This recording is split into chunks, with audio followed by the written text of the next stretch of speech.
Hello, welcome to this video lecture series. Dear student, this is your teacher, Professor Nirmal Kumar Swain. So, we are making couple of learning lessons of the paper, the course, book publishing. So, we were at Unit 2. So, now on this lecture, we will discuss about, uh, you know, author's agreement. You know, always the author would should be interested, although it depends upon what kind of author you are, or what stage, what years of experience you have, and you are writing. So, considering you are a standard author, so my explanation would be on the basis of that. So, you are a standard author and you have 5 to 10 years of teaching experience, and you are interested to publish a book with a big publications, international publication house, maybe Elsevier, maybe Springer, maybe Sage on research methodology, and Taylor and Francis, and many more publishing houses are there on academic books we are discussing. Okay, so in that case, the moment it is reciprocal business, like the publishing houses are interested to acquire good text, good books by the good authors, standard authors, because they will publish it and they will invest some money in that and bring to the readers, market and the libraries, and the profit will be distributed proportionately, and finally the profit, because the publishing house is a entrepreneur or a business house okay, so that way.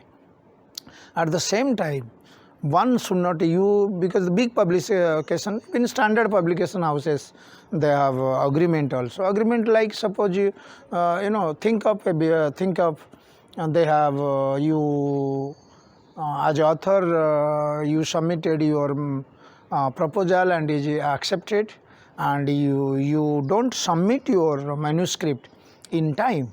So if the authors do like this, probably what the publication house will do. So obviously there should be some kind of agreement, terms and conditions, like within 3 months, 5 months, or if 1 year extension may be given at best, or else your agreement, your agreement will be terminated, because it is a two-way. So the moment you, as I told you in my previous lecture, suppose you are interested in publishing, contacting the publisher, you contact the publisher officially.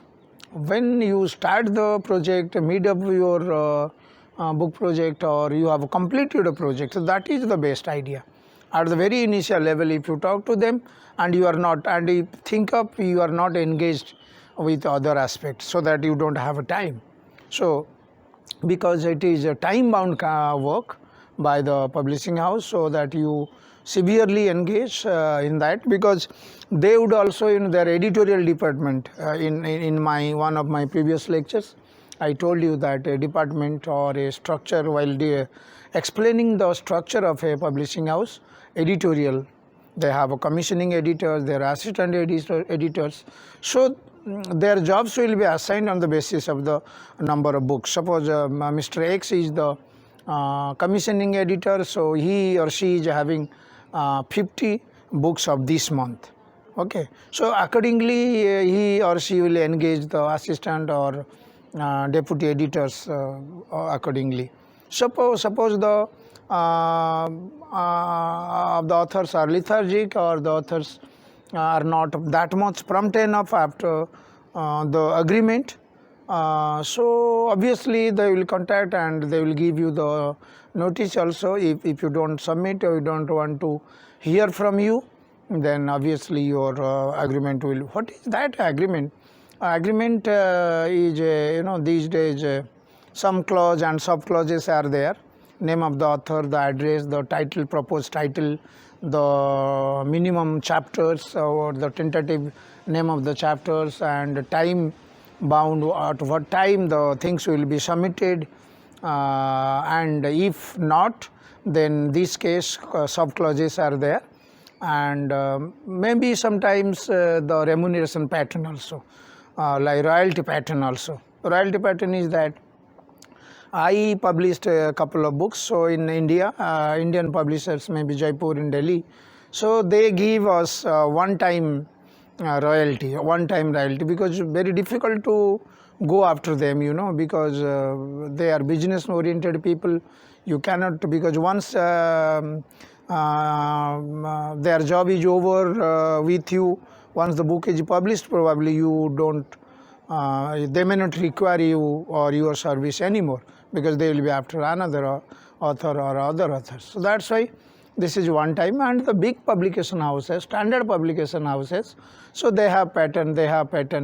Like at the March in India is the financial year. So whatever transaction, so they would say that in one next March, number of copies sold on the discounted basis. So it will not MRP, not the printed price in the book. So you will be given the 10% off, and they don't do any hanky-panky also.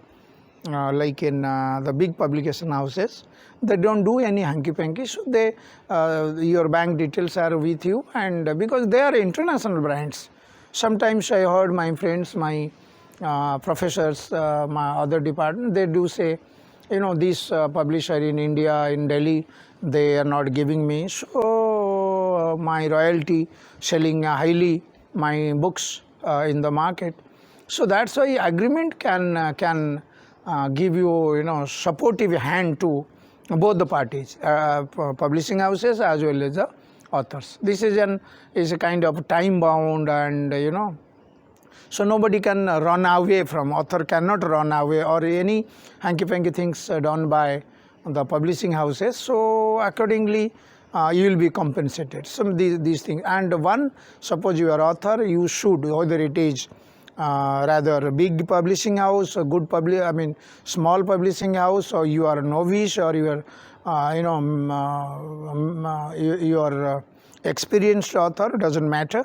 So authors agreement with the publisher is a must, or else your business and transaction won't be successful that way. So this is all about agreement. Hope you like this.